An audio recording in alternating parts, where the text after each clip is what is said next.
Hello friends, कैसे हैं आप सभी लोग। उम्मीद करता हूं सभी बहुत अच्छे होंगे और शिक्षक दिवस की मैं आप सभी को हार्दिक शुभकामनाएं देता हूं। ठीक है। और यूसीआई डिजिटल यूपी एग्ज़ाम्स में आपका सभी का स्वागत है, क्योंकि यूपी ट्रिपल एससी को ध्यान में रखते हुए पैट एग्ज़ाम के लिए यूसीआई डिजिटल यूपी एग्ज़ाम्स आपके लिए बहुत ही अच्छा प्रयास कर रहा है। और मुझे उम्मीद ही नहीं बल्कि पूरा भरोसा है कि यूसीआई डिजिटल से यदि आप जुड़े रहते हैं तो आपका भविष्य उज्जवल है और आप अपने भविष्य में बहुत कामयाब होंगे, ये हम उम्मीद करते हैं। ठीक है ना। याद रखिएगा, कलाम साहब कहते हैं, ए परिंदे क्यों जमी पे बैठ के आसमान देखता है, ए परिंदे क्यों जमी पे बैठ के आसमान देखता है, पंखों को खोल क्योंकि जमाना सिर्फ उड़ान देखता है, लहरों की तो फितरत ही है शोर मचाने की, लहरों की तो फितरत ही है शोर मचाने की, ये दुनिया उसी की है जो नज़रों से तूफान देखता है। तो ज़िंदगी में कभी हार नहीं मानना है। आज हम पढ़ाएंगे आपको गांधी युग की शुरुआत करेंगे प्यारे दोस्तों। गांधी युग जो है आपका वो 1917 से लेकर के 1947 ईस्वी तक चलता है। ठीक है। वैसे महात्मा गांधी का जो चरण है ये 1917 से लेकर 1947 तक है। ये पार्ट 1 है आपका। ठीक है। और इसको स्टार्ट करते हैं हम पहले क्वेश्चन से। पहला क्वेश्चन है, महात्मा गांधी ने सत्याग्रह क्रियाविधि सबसे पहले कहाँ प्रयुक्त की थी। तो सबसे पहले सत्याग्रह है जो है महात्मा गांधी ने दोस्तों वो स्टार्ट किया था आपका, ऑप्शन है दांडी, चंपारण, खेड़ा, अहमदाबाद। तो इसका जो सही आंसर होगा वो होगा चंपारण। चंपारण से इन्होंने 1917 ईस्वी में चंपारण सत्याग्रह का आयोजन किया था। दांडी आपका हुआ था, दांडी यात्रा भी है आपकी। ठीक है। 1930 में हुई थी ये दांडी यात्रा। खेड़ा आंदोलन आपका 1918 में हुआ था। ठीक है। अहमदाबाद आंदोलन भी आपका 1918 में हुआ था। ये आपको याद रखने हैं सारे पॉइंट्स। तो इसमें जो सबसे पहला जो आंसर है आपका वो है आपका Champaran Satyagraha. B will be right. Champaran ये बिहार राज्य में स्थित है। कहाँ स्थित है? बिहार राज्य में स्थित है। ये आपको विशेष याद रखना है। ठीक है। और महात्मा गांधी को सबसे पहले यहाँ पर बुलाया गया था राजकुमार शुक्ल के द्वारा और डॉक्टर राजेंद्र प्रसाद के द्वारा। डॉक्टर राजेंद्र प्रसाद को बिहार का गांधी कहा जाता है, अजात शत्रु कहा जाता है, देश रत्न कहा जाता है। डॉक्टर राजेंद्र प्रसाद देश के पहले प्रधान राष्ट्रपति बनते हैं आपके। ठीक है। तो इसका आंसर होगा आपका बी। नेक्स्ट क्वेश्चन देखते हैं। क्वेश्चन है, अंग्रेज पुलिस अफसर कैप्टन सैंडर्स किसके द्वारा गोली से मारे गए थे। दोस्तों सैंडर्स की हत्या हो रही है यहाँ पर। ठीक है। तो बटुकेश्वर दत्त, राम प्रसाद बिस्मिल, चंद्रशेखर आज़ाद, भगत सिंह। तो इसका जो सही आंसर होगा वो होगा भगत सिंह। भगत सिंह बिल्कुल राइट आंसर। भगत सिंह को भगवान के नाम से जाना जाता है। भगत सिंह को भगवान के नाम से जाना जाता है, ये चीज़ याद रखिएगा। ठीक है। भगत सिंह को भक्ता के नाम से जाना जाता है। भगत सिंह को शहीद ए आजम के नाम से जाना जाता है। भगत सिंह को शहीद ए आजम के नाम से जाना जाता है, ये भी याद रखिएगा। और भगत सिंह का भगवान नाम इसलिए पड़ा था क्योंकि जिस दिन इनका जन्म हुआ था उस दिन इनके पिताजी और दादाजी याद रखिएगा, दादाजी इनके जेल से रिहा हुए थे। ये आपको याद रखना है विशेष, इसीलिए इसका नाम भक्ता पड़ा। 23 मार्च 1931 ईस्वी को इनको भगत सिंह, सुखदेव और राजगुरु, भगत सिंह, सुखदेव और राजगुरु याद रखिएगा। भगत सिंह, सुखदेव और राजगुरु को फांसी दे दी गई थी और फांसी की सज़ा जो मुकर्रर है वो की थी जीसी हिल्टन ने। फांसी की सज़ा जो मुकर्रर है वो की थी जीसी हिल्टन के द्वारा। आपको ये सारे पॉइंट याद रखने हैं। ठीक है। तो भगत सिंह, चंद्रशेखर आज़ाद ये हिंदुस्तान सोशलिस्ट रिपब्लिकन एसोसिएशन के संस्थापक है, जिसकी HSRA जिसकी स्थापना की गई थी 1928 ईस्वी में दिल्ली में। ठीक है। राम प्रसाद बिस्मिल और बटुकेश्वर दत्त और बटुकेश्वर दत्त और भगत सिंह ने आपका बम फेंका था कहाँ पे? असेंबली में। ठीक है। खाली बेंच पे। तो इसका सही आंसर होगा आपका D, Bhagat Singh. Next question. कथन ए, एनी बेसेंट ने होम रूल आंदोलन के दौरान कांग्रेस और मुस्लिम लीग के साथ साथ काम किया। कथन बी, एनी बेसेंट ने महसूस किया कि होम रूल आंदोलन के लिए आम जनता का समर्थन पाना आवश्यक था। तो इसका सही आंसर होगा, दोनों कथन सही हैं और कथन 2 एक ही सही व्याख्या कर रहा है। ठीक है। याद रखिएगा, दोनों कथन सही हैं। क्लियर। और सही, दोनों ऑप्शन सही है और एक सही व्याकरण करना, यानी कि ये ऑप्शन सही होगा इसका। श्रीमती एनी बेसेंट ने 1916 ईस्वी में होम रूल लीग की स्थापना की थी मद्रास में, ठीक है, याद रखिएगा। और श्रीमती एनी बेसेंट 1917 ईस्वी में कोलकाता अधिवेशन की अध्यक्ष बनती हैं। ये भारतीय राष्ट्रीय कांग्रेस की पहली महिला अध्यक्ष हैं। इंडियन नेशनल कांग्रेस की पहली महिला अध्यक्ष हैं आपकी Shrimati Annie Besant. Shrimati Annie Besant, ये आपको विशेष याद रखना है, श्रीमती एनी बेसेंट, ठीक है। चलिए नेक्स्ट क्वेश्चन देखते हैं। नेक्स्ट क्वेश्चन है, निम्नलिखित में वह कौन था जो काकोरी षड्यंत्र कांड में फांसी की सजा से बच गया था? अशफाक उल्लाह खां, राजेंद्र लाहिड़ी, रामप्रसाद बिस्मिल, चंद्रशेखर। इसका सही आंसर होगा चंद्रशेखर। चंद्रशेखर बच गए थे, बाकी अशफाक उल्लाह खां, राजेंद्र लाहिड़ी और रामप्रसाद बिस्मिल को फांसी दे दी गई थी दोस्तों। चंद्रशेखर आज़ाद ने 27 फरवरी 1931 ईस्वी को खुद अल्फ्रेड पार्क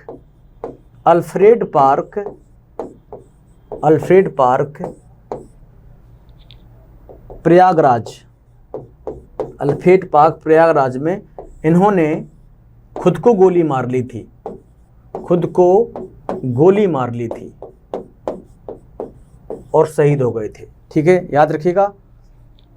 नेक्स्ट क्वेश्चन देखते हैं, निम्नलिखित में से किसने स्वदेशी आंदोलन का नेतृत्व दिल्ली में किया था? बाल गंगाधर तिलक, अजीत सिंह, लाला लाजपत राय, सैयद हैदर रजा ने। तो इसका आंसर होगा सैयद हैदर रजा। दोस्तों बाल गंगाधर तिलक जो हैं ये इसका आंसर नहीं होगा, अजीत सिंह भी नहीं होगा, लाला लाजपत राय भी नहीं होंगे। सैयद हैदर रजा ने दिल्ली में स्वदेशी आंदोलन अपनाओ और विदेशी का बहिष्कार करो, स्वदेशी आंदोलन का नेतृत्व किया था। बाल गंगाधर तिलक जो हैं ये आपके बहुत ही गर्म दल के नेता थे, और आपके लाला लाजपत राय भी गर्म दल के नेता थे, ठीक है। अजीत सिंह भी आपके गर्म दल के नेता थे, लेकिन सैयद हैदर रजा ने स्वदेशी आंदोलन को दिल्ली में नेतृत्व किया था, ठीक है। नेक्स्ट क्वेश्चन देखते हैं, निम्नलिखित में से कौन साधन उग्रवादियों से संबंधित नहीं है? स्वदेशी आंदोलन, पाश्चात्य शिक्षा का विरोध एवं राष्ट्रीय शिक्षा का प्रचार प्रसार करना, सरकारी संपत्ति को क्षतिग्रस्त करना तथा शासन तंत्र को अस्त व्यस्त कर देना, विदेशी वस्तुओं, सरकारी नौकरियों, प्रतिष्ठानों, उपाधियों तथा संस्थाओं का बहिष्कार एवं सरकार के साथ असहयोग। इसका डी ऑप्शन सही होगा दोस्तों, डी ऑप्शन सही होगा। वैसे इसका आंसर तो मोर एप्रोप्रिएट जो है वो ए होना चाहिए, ठीक है। क्या होना चाहिए? ए, मोर एप्रोप्रिएट आंसर इसका ए है, स्वदेशी आंदोलन। निम्नलिखित में से कौन साधन उग्रवादियों से संबंधित नहीं था? स्वदेशी आंदोलन, ठीक है। चलिए नेक्स्ट क्वेश्चन की ओर चलते हैं। नेक्स्ट क्वेश्चन है, भारत में उग्र राष्ट्रीयता के जन्मदाता तथा निर्भयता से राष्ट्र की वेदना को प्रकट करने वाले प्रथम भारतीय कौन थे? ये आपसे सवाल पूछा गया है। भारत में उग्र राष्ट्रीयता के जन्मदाता तथा निर्भयता से राष्ट्र की वेदना को प्रकट करने वाले प्रथम भारतीय कौन थे? लाला लाजपत राय, बिपिन चंद्र पाल, बाल गंगाधर तिलक, सुभाष चंद्र बोस। तो इसका सही आंसर होगा बाल गंगाधर तिलक। इसका सही आंसर होगा बाल गंगाधर तिलक। दोस्तों बाल गंगाधर तिलक एक ऐसे व्यक्ति हैं जिन्होंने केसरी और मराठा शिवाजी महोत्सव, ठीक है, केसरी पत्र निकाला, मराठा पत्र निकाला, शिवाजी महोत्सव का प्रारंभ किया, ठीक है, और गणपत महोत्सव का प्रारंभ किया, गीता रेस नामक किताब लिखी बाल गंगाधर तिलक, ठीक है। लाल बाल पाल में आते हैं आपके, बिपिन चंद्र पाल भी आपके इसमें आते हैं, लाला लाजपत राय भी आपके त्रिकुट आंदोलन में आते हैं। सुभाष चंद्र बोस को आप इसके बारे में जानते हैं। सुभाष चंद्र बोस ने 1943 ईस्वी में इंडियन नेशनल आर्मी की स्थापना सिंगापुर में की थी, और 1939 ईस्वी में इंडियन नेशनल आर्मी की स्थापना कैप्टन मोहन सिंह और रास बिहारी घोष ने की थी, ठीक है, ये चीज़ याद रखिएगा।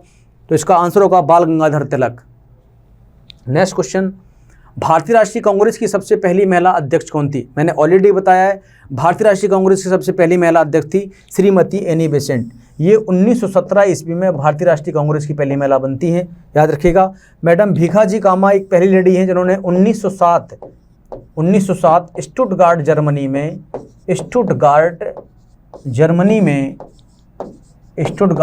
में भारतीय झंडे को पहली बार फहराया था। भारतीय झंडे को पहली बार फहराया था, इसलिए भीखाजी कामा को स्वतंत्रता संग्राम की मां कहा जाता है।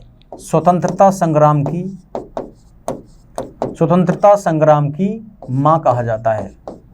ये आपको याद रखना है, स्वतंत्रता संग्राम की मां कहा जाता है। मैडम भीकाजी रुस्तम जी कामा को स्वतंत्रता संग्राम की मां कहा जाता है। सरोजिनी नायडू प्रथम भारतीय हैं जो 1925 ईस्वी में कानपुर अधिवेशन की अध्यक्षता करती हैं। ये प्रथम भारतीय महिला हैं। और प्रथम भारतीय महिला हैं आपकी कादम्बिनी गांगुली। कौन है?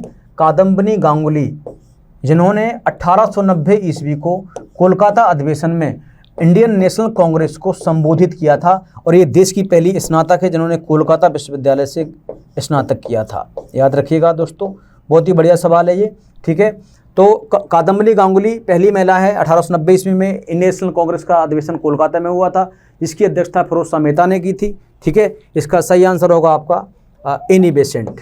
एनी बेसेंट आयरलैंड की लेडी थी, आयरलैंड की लेडी थी एनी बेसेंट। और आयरलैंड की राजधानी है डबलिन, डबलिन है। इन्हें आयरिश लेडी के नाम से भी जाना जाता है, इन्हें आयरिश लेडी के नाम से भी जाना जाता है। ठीक है, आपको ये पॉइंट याद रखने हैं। चलते हैं नेक्स्ट सवाल की ओर। तो इसका एनी बेसेंट राइट आंसर होगा। वर्ष 1905 के बंगाल विभाजन के समय वायसराय कौन था? दोस्तों वर्ष 1905 में जब बंगाल विभाजन हुआ था, इसकी डेट है 16 अक्टूबर 1905। 16 अक्टूबर 1905 ये डेट है। और उसमें गवर्नर जनरल जो थे आपके lord Curzon, lord Dufferin, lord Hardinge, lord Minto. तो lord Curzon will be right answer होगा इसका 1906 में। ठीक है, लॉर्ड डफरेन तो 1885 में थे जब भारतीय राष्ट्रीय कांग्रेस की स्थापना की गई थी, याद रखिएगा। लॉर्ड हार्डिंग द्वितीय आपका 1911 में थे जब दिल्ली राजधानी स्थानांतरित की गई थी। ठीक है, लॉर्ड मिंटो आपके 1909 में थे, 1909 में थे लॉर्ड मिंटो, आपको ये याद रखना है। तो इसका सही आंसर होगा लॉर्ड कर्जन। क्लियर? चलिए नेक्स्ट सवाल देखते हैं। गदर पार्टी के एक प्रमुख नेता थे पी मित्रा, हरदयाल, बीजी तिलक, बिपिन चंद्र पाल।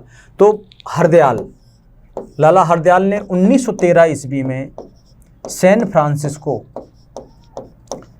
फ्रांसिस्को यूएसए में गदर पार्टी की स्थापना की थी। गदर पार्टी की स्थापना की थी।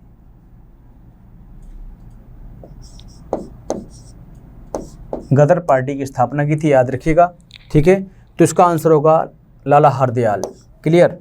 Next question. निम्नलिखित में से किसने गाड़ी पर यह मानकर बम फेंका था कि उसमें मुजफ्फरपुर के न्यायाधीश किंग्सफोर्ड बैठे थे? लाला लाजपत राय और अजीत सिंह, बिपिन चंद्र पाल और अरविंद घोष, खुदीराम बोस और प्रफुल्ल चाकी, इनमें से कोई नहीं। इसका सी ऑप्शन सही होगा। खुदीराम बोस और प्रफुल्ल चाकी ने यह मानकर बम फेंका था कि उसमें किंग्सफोर्ड बैठा हुआ है, लेकिन दुर्भाग्यवश किंग्सफोर्ड नहीं था, उसमें दो महिलाएं थीं जिनका देहांत हो गया था। वो आपकी ब्रिटिश गोराओं की महिलाएं थी, इसको विशेष याद रखना है। ठीक है, चलिए नेक्स्ट क्वेश्चन की ओर चलते हैं। स्वराज मेरा जन्मसिद्ध अधिकार है, स्वराज मेरा जन्मसिद्ध अधिकार है और मैं इसे लेकर रहूँगा, ये किसने कहा था? अरविंद घोष, महात्मा गांधी, सुभाष चंद्र बोस, बाल गंगाधर तिलक। ये कहा था बाल गंगाधर तिलक ने। बाल गंगाधर तिलक ने कहा था स्वराज मेरा जन्मसिद्ध अधिकार है और मैं इसे लेकर रहूँगा दोस्तों। और सुभाष चंद्र बोस ने कहा था दिल्ली चलो। क्या कहा था दोस्तों? दिल्ली चलो। और सुभाष चंद्र बोस ने कहा था तुम मुझे खून दो मैं तुम्हें आज़ादी दूंगा। ठीक है, महात्मा गांधी ने करो या मरो का नारा दिया था, करो या मरो का नारा दिया था 1942 में भारत छोड़ो आंदोलन के समय। और अरविंद घोष ने एक किताब लिखी है लाइफ डिवाइन, लाइफ डिवाइन एक किताब लिखी है अरविंद घोष ने। ये आपकी एग्जाम में बहुत पूछी जाती है, एक लाइफ डिवाइन किताब के लेखक हैं। अब आप देख लीजिएगा, एक कुछ चीज़ें मैं क्लियर करना चाहूँगा आपको। लाइफ डिवाइन किताब लिखी है अरविंद घोष ने, तो डिवाइन लाइफ किसने लिखी है? तो डिवाइन लाइफ किताब किसने लिखी है? तो डिवाइन लाइफ किताब लिखी है शिवानंद ने। किसने लिखी है? शिवानंद ने। शिवानंद ने डिवाइन लाइफ किताब लिखी है। डिवाइन कॉमेडी किसने लिखी है? डिवाइन कॉमेडी, ये भी आपको याद रखना है। डिवाइन कॉमेडी जो है वो दांते ने लिखी है। किसने लिखी है? दांते ने, वो आपके दांते ने लिखी है।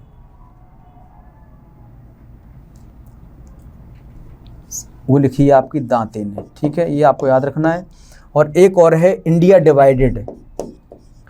India divided. इंडिया डिवाइडेड किताब के लेखक हैं आपके डॉक्टर राजेंद्र प्रसाद। डॉक्टर राजेंद्र प्रसाद, ये आपको विशेष याद रखना है, बहुत ही महत्वपूर्ण पॉइंट्स थे। तो इसका सही आंसर होगा आपका बाल गंगाधर तिलक। ठीक है, नेक्स्ट क्वेश्चन है, मार्ले मिंटो रिफॉर्म को किस वर्ष में प्रस्तुत किया गया था?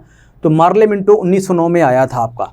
ठीक है, 1919 में आपका मॉन्टेग्यू चेम्सफोर्ड सुधार एक्ट आया था, 1935 में आपका भारत शासन अधिनियम आया था और 1942 में आपका भारत छोड़ो आंदोलन आया था। ये आपको विशेष याद रखना है। ठीक है, 1909 में क्या आया था? मार्ले मिंटो एक्ट आया था। 1919 में क्या आया था? मॉन्टेग्यू चेम्सफोर्ड एक्ट आया था।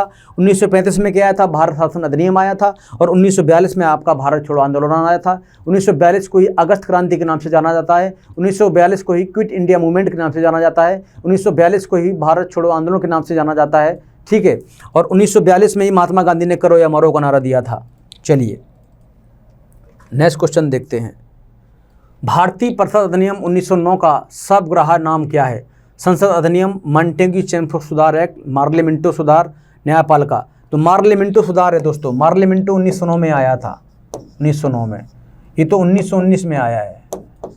ठीक है, 1919 में आया है। नेक्स्ट क्वेश्चन देखिए, सांप्रदायिक निर्वाचन क्षेत्रों की पद्धति की शुरुआत भारत में किसके द्वारा हुई? 1892 का भारतीय परिषद अधिनियम, 1909 का मार्ले मिंटो सुधार, 1919 का मॉन्टेग्यू चेम्सफोर्ड रिफॉर्म और 1935 का भारत सरकार अधिनियम। तो इसका सही आंसर होगा 1909 का मार्ले मिंटो सुधार।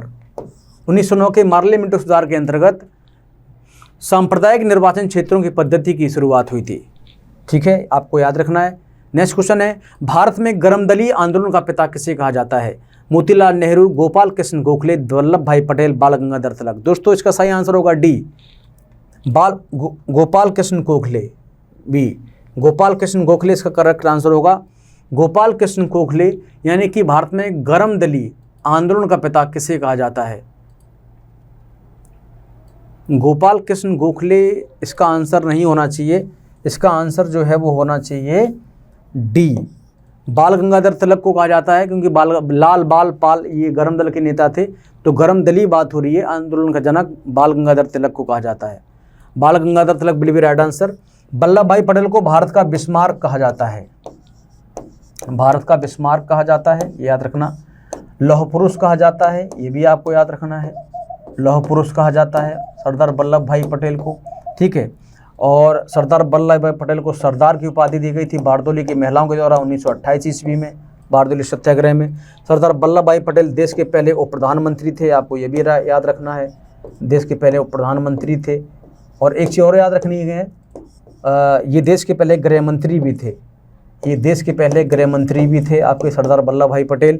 ठीक है, गोपाल कृष्ण गोखले महात्मा गांधी के राजनीतिक गुरु थे, राजनीतिक गुरु थे, राजनीतिक गुरु थे गोपाल कृष्ण गोखले महात्मा गांधी के।